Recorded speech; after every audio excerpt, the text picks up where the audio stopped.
नमस्कार मंडळींनो, मुरंबा मालिकेच्या आजच्या भागामध्ये आपण पाहणार आहोत की आता रमा ही घरी आल्यामुळे सगळ्यांनी मोठी जंगी पार्टी करायची ठरवलेलं असतं आणि जंगी सेलिब्रेशन करून रमाला खुश करायचं हे सगळ्यांचं आता टार्गेट असतं. रमाकांत, आनंद, जान्हवी सगळेजण आता तयारीला लागून सगळेजण आता हॉल दीपमाळांनी आणि फुग्यांनी सजवू लागतात. आणि त्यानंतर इकडे आनंद म्हणतो की काके इकडे रमा एंट्री करणार आहे तेव्हा इकडचा एरिया ना जास्त सजवायचा बरं का.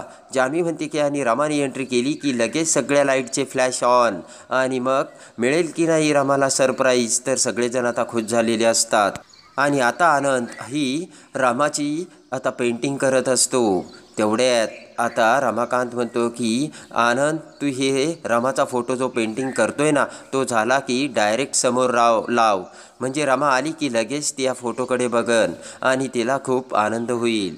आणि तेवढ्यात आता माही तिथे येते. माही त्या सगळ्यांना ती तयारी करताना बघून म्हणते की हे सगळं काय चाललंय. तेवढ्यात आनंद म्हणतो की अगं तू इथे कशाला आलीस. माही म्हणते काय चाललंय आणि आनंद म्हणतो की अगं आम्ही तुला सरप्राईज देणार होतो, तू कशाला इथे आलीस. तेव्हा आता माही म्हणते कसलं सरप्राईज. रमाकांत म्हणतो की अगं असं काय करतेस रमा, तू इतक्या दिवसांनी या घरात पुन्हा आली तेव्हा आनंद साजरा करायला नको का. माही म्हणते करूयात ना, पण सगळेजण एकत्र मिळून करूयात.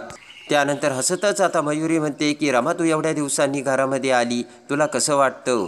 आणि रमा म्हणजे माही आता खुश होऊन म्हणते की एकदम छान वाटतं आणि तुम्हाला सगळ्यांना भेटण्यासाठी माझा जीव अगदी आतुर झाला होता असे माही बोलते. माही म्हणते की जे अर्थाला मी कधी एकदा जवळ घेईन असं मला झालं. तर ते ऐकून आनंद आता जान्हवी शेजारी बसतो आणि म्हणतो की जानू आता माझी खात्री पटली की हीच रमा आहे म्हणून.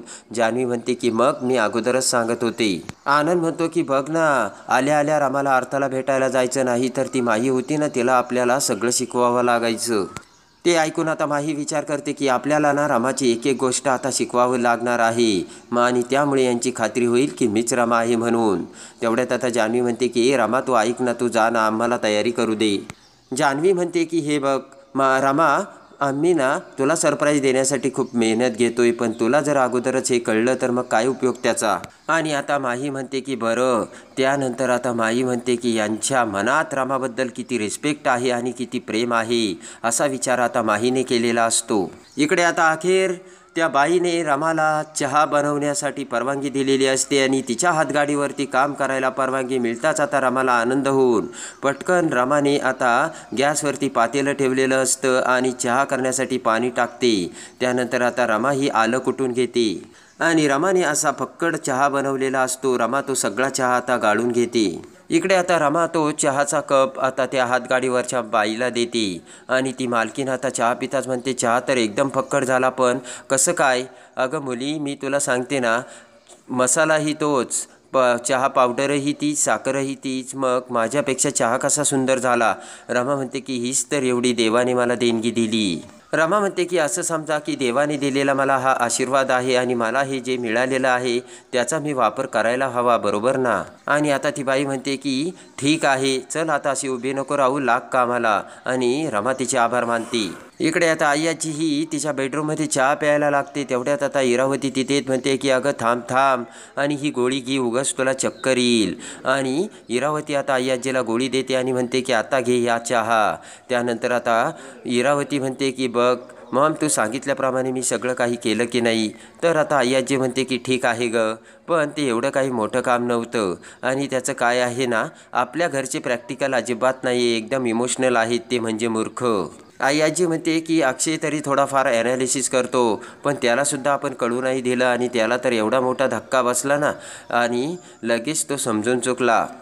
आय्याजी म्हणते की फक्त एका बद्दल मला तुझं कौतुक आहे बरं का इरा, कारण त्या माहीला रमा बनवण्यासाठी तू भाग पाडलं. तर आता इरावती म्हणते की थँक्यू मॉम. त्यानंतर आता आय्याजी विचार करते आणि आय्याजी म्हणते की पण इरावती, आपल्याला एका गोष्टीची काळजी घ्यायला हवी बरं का. हा सगळा प्लान आपण दोघींनी मिळून केला होता, हे त्या माहीला कळता कामा नये. इरावती म्हणते की तू काही काळजीच करू नकोस मॉम, मी आहे ना. आणि त्यानंतर आता इरावती म्हणते की तू काही काळजीच करू नकोस मॉम, तुला माहिती आहे ना मी एकदा ठरवलं की ती ठरवलं. आणि लगेच आता आई म्हणते की इरावती मला ना खरंच तुझा अभिमान आहे, I am proud of you. आणि त्यानंतर आता आई म्हणते की इरा तुला अजून एक मोठं काम करायचं आहे आणि ते जर काम तू केलं तर या घरात मी तुला सगळे काही अधिकार देईन आणि या घरातल्या ना बदलून टाक सगळ्यांना, सगळेजण बदलले पाहिजेत. सगळ्यांचे विचार अगदी जुनाट आहेत आणि ते मला अजिबात आवडत नाही असे आजी इराला बोलते. अगदी जुन्या विचाराचे आहेत सगळे, बुरसटलेले. फुगे लावायचे काय, झिरमळ्या काय लावायच्या, मला हे अजिबात आवडत नाही. तर आता इरावती हसू लागते. इरावती म्हणते की पण मॉम हे एवढ्या लवकर नाही होणार, यासाठी थोडासा वेळ लागेल, कारण सगळ्या घराला बदलायचं म्हणजे वेळ तर लागणारच ना. तर आता आजी म्हणते की ओके टेक युअर टाईम इरा. आणि तेवढ्यात आता माही तिथे येते आणि माही लगेच आता इराला इंग्लिशमध्ये बोलते. तेवढ्यात आता आजी माहीकडे बघते आणि म्हणते की माही पहिल्यांदा मुकादमाच्या घरात तुझं रमा बनून येणं म्हणजे स्वागत आहे. इकडे आता रमा त्या हातगाडीवरती कामाला लागलेली असते आणि त्या बाईचा खूप धंदा झालेला असतो आणि त्या बाईचा धंदा होता क्षणी इकडे ती बाई खुश होते आणि लगेच रमाला तिचे पैसे देऊ लागते. रमा ते पैसे घेते आणि ती बाई म्हणते की आज तुझ्यामुळे ना माझा चांगला धंदा झाला, चांगला 8-10 हजाराचा, हे घे तुझे पैसे असे म्हणत ती बाई रमाला तिच्या त्या दिवसाचे पैसे देते आणि म्हणते की उद्या वेळेवर ये बरं का. तर रमा म्हणते हो. त्यानंतर आता ती बाई म्हणते की थांब आणि ती बाई लगेच हातगाडीवर जाते आणि एक साडी घेऊन येते. ती बाई म्हणते की अगं कोणत्या तरी गिरायकाची ही साडी राहिली होती, मी खूप प्रयत्न केला पण तो गिराईक काय मिळालाच नाही आणि कुणाची साडी आहे ते कळतच नाही. तेव्हा तू एक काम कर, ही साडी तू घे, तुला चांगली दिसेल असे म्हणत ती बाई ती साडी आता रमाला देते आणि ती बाई म्हणते की उद्या वेळेवर ये बरं का. तर रमा म्हणते हो आणि आता रमाने ती साडी घेतलेली असते. इकडे आता माही ही इरावतीला म्हणते की इरा जेव्हा तू मला भेटली होती तेव्हा तू या घरातली आहे असं मला सांगितलं नव्हतं. इरावती म्हणते की अगं ती मुलगी अशी या घरात होती आणि मी तुला कसं सांगणार ते, आणि त्यावेळेस जे मला करायचं होतं ना तेच मी केलं असं आता इरावती बोलते. आणि इरावती म्हणते की त्यावेळेस मी काय करणार होते, जे मला करायला हवं होतं तेच मी केलं आणि तुझ्या घरातली माणसे देखील तुला त्रास देत होते म्हणून मी ठामपणे हे सगळं केलं असे इरावती आता माहीला सांगते. ते ऐकून आता माही म्हणते की थँक्स गॉड, मला ना किती मी घाबरले होते आणि मला सगळं हे असं वाटलं होतं की हा काही प्री प्लॅन्ड आहे की काय. आणि पुन्हा एकदा माही आभार मानते आणि म्हणते की मला ना खूप गिल्ट आला होता. ते ऐकून आता आजी म्हणते की अगं माही तुला गिल्ट येण्याचं काहीच कारण नाही आहे. त्यानंतर आता आजी म्हणते की रमाला हे सगळं मिळालं होतं, तिच्या लायकीपेक्षा तिला जास्त मिळालं होतं आणि म्हणून तिला हे सगळं गमवावं लागलं. पण आता आजी म्हणते की माही तू हुशार आहे आणि म्हणून पुन्हा एकदा मुकादमांच्या घरात तुझं स्वागत आहे असे आजी आता माहीला सांगते. आणि सगळ्या मुकादमांनी ऑफिशियली तुला रमा बनून स्वीकारलेलं आहे असे आता आजी ही माहीला सांगते. आणि आजी म्हणते की आता तुला या घरातून आणि अक्षयच्या आयुष्यातून कोणीच बाहेर काढू शकणार नाही. इकडे आता सायदाच्या आईने कपाळाला हात लावलेला असतो. सायदाची आई म्हणते की पोट्ट्या अरे हे तू काय करून बसलाय, खऱ्या रमाला तिला तू अन्याय केला तिच्यावरती आणि तिच्यासोबत लग्न करायला निघाला होता आणि आता तिलाच त्या घरातून बाजूला केलंय. आता साईने सुद्धा डोक्याला हात लावलेला असतो आणि साईला सुद्धा खूप पस्तावा येत असतो. इकडे आता साई डोक्याला हात लावतच म्हणतो की हे काय होऊन बसलं आणि मी काय केलं, आता मी स्वतःला कसा माफ करू आणि आता माझ्यामुळे त्यांचा म्हणजे रमाचा हसता खेळता संसार मोडला असे आता साई बोलतो. आणि लगेच आता स्वतःच्या कपाळावरती मारून घेत साई म्हणतो की मी एकदम नीच माणूस आहे. ते ऐकून आता साईची आई उठते आणि म्हणते की अरे पोट्ट्या काय करतोयस तू हे. आणि आता साई म्हणतो की मुकादमाच्या घरात खरी जागा रमाची आहे आणि त्या रमालाच मी घराबाहेर काढलं आणि कोण आणलं तर ते माहीला आणलं. मी खूप मोठा अन्याय केला आणि माझ्याकडून खूप मोठी चूक झाली असे आता साई त्याच्या आईला बोलतो. आणि त्या खूप मोठ्याने ओरडून सांगत होत्या मीच रमा आहे, मीच रमा आहे, पण घरच्यांनी आणि कोणीच त्यांचं ऐकलं नाही आणि त्यांनी मला आज ओळखलं देखील होतं, पण मीच किती मूर्ख आणि मीच हे सगळं ओळखण्यात चुकलो असे आता साई त्याच्या आईला बोलतो. साई म्हणतो की खरं तर खऱ्या खोट्याची पारख करण्यात मीच चुकलो आणि त्यांना काय वाटत असेल. आणि साई म्हणतो की मीच त्यांना खूप त्रास दिला आणि आता त्या कशा असतील आणि त्यांनी त्यांच्या जीवाचं काही बरं वाईट केलं नसेल ना असे विचार आता साईच्या मनात येऊ लागतात.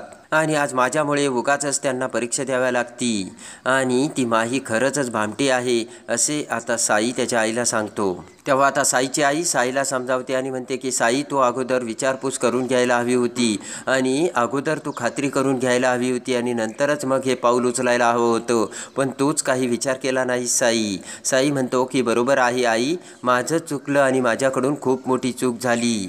आज रमास मुकदमाच्या घरात असायला पाहिजे होती. साई म्हणतो की नाही, काही जरी झालं तरी मी रमाला शोधून काढणार आणि तीही आत्ताच्या आत्ता.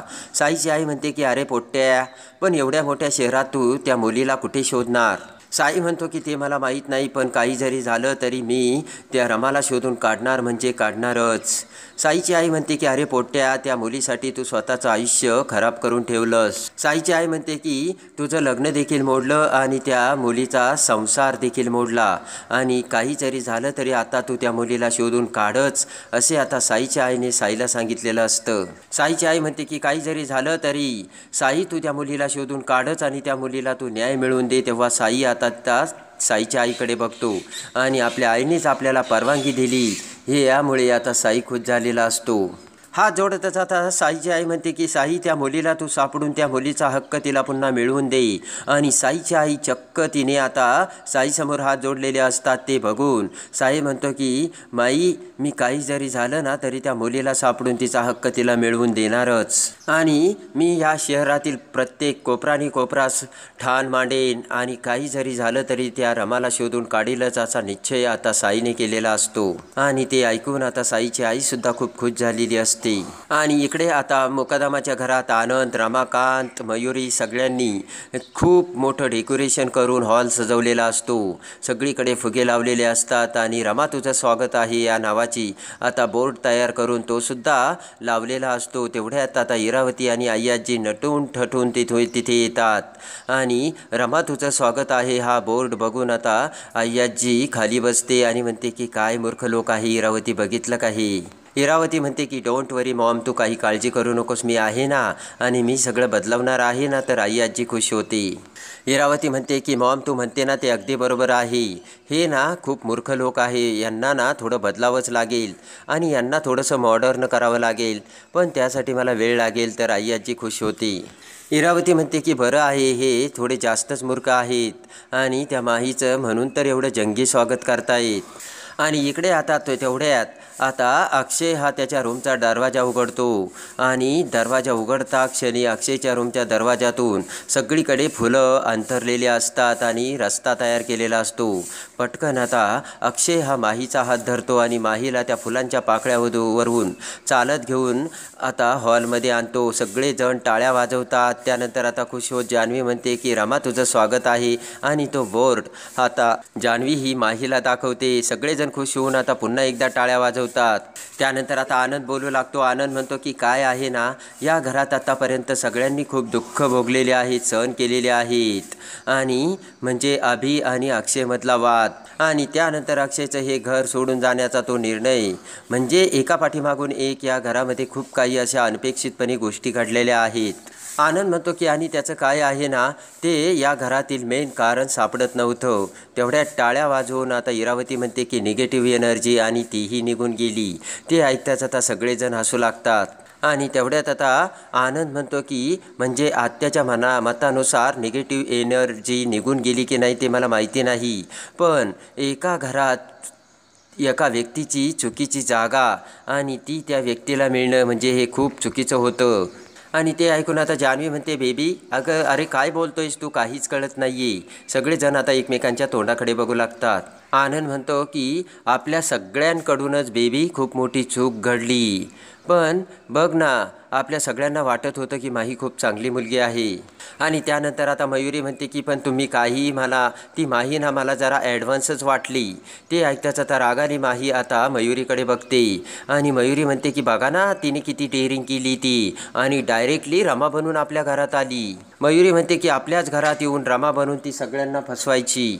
आणि आनंद म्हणतो की खरं आहे मयुरीचं आणि खरंच तिने खूप मोठी डेअरिंग केली होती, पण एक क्षण आला ना खोटं हे उघडं पडतंच आणि तसंच चित्र पालटलं आणि त्या माहीचं खरं रूप समोर आलं. आणि लगेच आता मयुरी म्हणते की बरोबर आहे, शेवटी फॅमिली ती फॅमिलीच महत्त्वाची.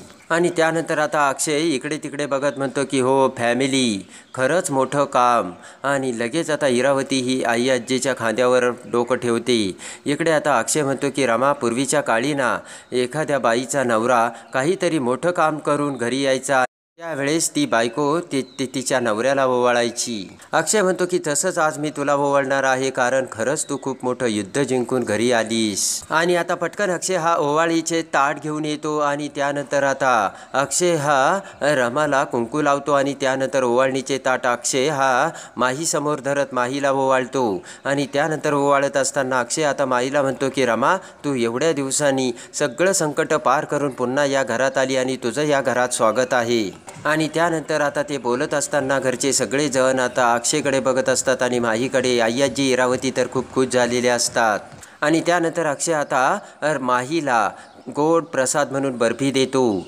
लगेच आता पटकन माही उठून उभा राहते, अक्षयसमोर येते आणि म्हणते की मी ना घरी सुखरूपपणे येऊ शकले हे म्हणजे घरच्यांचा विश्वास आणि तुमचं प्रेम. माही म्हणते की हा विजय तर खरा आपल्या घरच्या कुटुंबाचा आणि घरच्या प्रत्येक माणसाचा आहे. इकडे आता आय्याजी ही इराकडे बघते आणि खुश होते. आणि तेवढ्यात हे सगळं चालू असताना मुकादमाच्या घराचे गेट उघडून आता साई ह्या मुकादमाच्या घरी आलेला असतो. आणि आता मुकादमाचे गेट उघडून आतमध्ये येताच आता साई विचार करतो की माझ्याकडून जी चूक झाली ना ती चूक मी आता सुधारायला आलो आहे. आणि इकडे आता आनंद म्हणतो की चला तर मग आता पार्टी एन्जॉयमेंट करूयात ना. आणि जानू तुला डान्स करायचा होता ना. तर आता जान्हवी खूप एक्सायटेड झालेली असते आणि जान्हवी म्हणते की ओ बेबी चल म्युझिक लाव. मयुरीला घेऊन आता जान्हवी ही डान्स करायची तयारी करू लागते. इकडे आता माही ते सगळं बघून विचार करते की मी तर रमा नाहीच आहे, पण रमा बनून मी या घरात आली आणि आज माझ्या आयुष्यातील सगळ्यात मोठा आणि सगळ्यात स्पेशल डे आहे असे आता रमा म्हणजे माही ही स्वतःशी विचार करते. आणि त्यानंतर आता दुसरी मोठी भयानक घटना घडलेली असते आणि नील हा माहीला शोधत शोधत पुन्हा मुकादमांच्या घरी आलेला असतो. आणि ज्या वेळेस आता अक्षय हा नीलला बघतो त्यावेळेस आता अक्षयला नीलचा खूप राग आलेला असतो आणि नीलने आपल्या रमाला खूप त्रास दिला. नीलने आपल्या रमाला बांधून ठेवलं हे सत्य आता अक्षय समोर आल्यामुळे अक्षयने आता नीलची आता कुत्र्यासारखी धुलाई केलेली असते. त्यानंतर आता इकडे नीलला सुद्धा सगळं काही सत्य समजलेलं असतं आणि माही ही रमा बनून पुन्हा अक्षयच्या घरी गेल्याचे समजताच आता नील हा देविकाला सगळी हकीकत सांगतो. त्याच वेळेस आता देविकाला भेटायला माही आलेली असते आणि त्याच वेळेस आता देविका माहीला म्हणते की इकडे आता देविका म्हणते की तुला खरोखर जर रमा बनायचं असेल आणि त्या खऱ्या रमाला बाजूला ठेवायचं असेल तर अक्षयची सगळी प्रॉपर्टी तू तुझ्या नावावर करून घे. आणि इकडे आता रमा ही एकटक ओट्यावरती विचार करत बसलेली असते. रमाच्या डोळ्यातून अश्रू वाहत असतात. रमा विचार करते की हे सुद्धा माझ्या खऱ्या प्रेमाला नाही ओळखू शकले आणि आईने सुद्धा मला ओळखायला नकार दिला. आणि आता रमा म्हणते की सगळं संपलंय. पण त्याच वेळेस एक आशेचा किरण आता रमाला समोर दिसलेला असतो आणि आता साईच्या रूपाने हे सगळं सत्य आता अक्षय समोर कसं येणार, माहीचा खरा चेहरा समोर येऊन माहीचा अक्षय आता कसा पर्दाफाश करणार. आणि आता देविकाने माहीला अक्षयची सगळी प्रॉपर्टी नावावर करण्याचे सांगितल्यामुळे माही आता कोणतं पाऊल उचलणार आणि अक्षय आता माहीला ओळखून खऱ्या रमाला पुन्हा कसं घरी घेऊन येणार हे बघण्यासाठी आणि मुरंबा मालिकेच्या डेली अपडेटसाठी बेल नोटिफिकेशनवर क्लिक करून आपल्या चॅनलला लाईक करा, सबस्क्राईब करा.